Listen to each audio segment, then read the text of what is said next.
السلام علیکم ورحمۃ اللہ۔ یہاں پر بھی ایک سوال ہے اور اسی طرح سوال ہے جیسے پیچھے میں نے اس کی بارے میں وضاحت کی تھی۔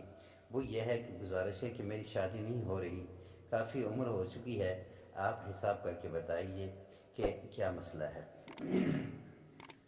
میرے بھائی، اس قسم کا سوال، ایسے سوال ہونا نہیں چاہیے۔ اس قسم کے سوال جو ہے وہ غیر شرعی ہیں۔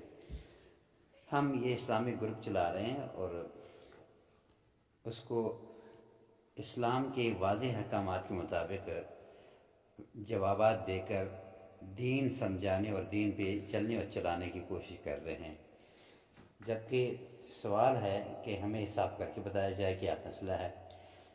اللہ تعالیٰ کو غیب کا علم ہے اور اللہ تعالیٰ علم غیب کا مالک ہے، کسی کے پاس غیب کا کوئی علم نہیں ہے۔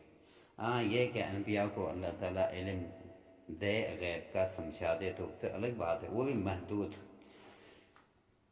کہ ایک مسئلہ ہے اسے ضرورت تھی تو اللہ تعالیٰ نے جبریل کے ذریعہ اور یا کسی اور فرشتے کے ذریعے بتا دیا کہ یہ مسئلہ یہ ہے، یا الہامی ذریعے سے، جو کہ وہی جلی وہی خفی کی قسمیں ہوتی ہیں، اس کے ذریعے سے اللہ تعالیٰ بتا دیتا ہے۔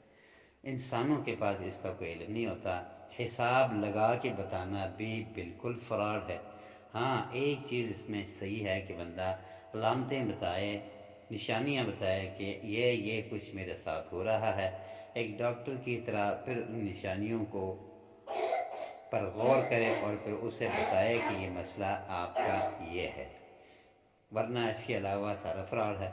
بس ضرورت ہے اس بات کی کہ انسان یہ سمجھے کہ اللہ رب العالمین کے پاس غیب کا ٹوٹل علم ہے، کسی اور کے پاس نہیں ہے۔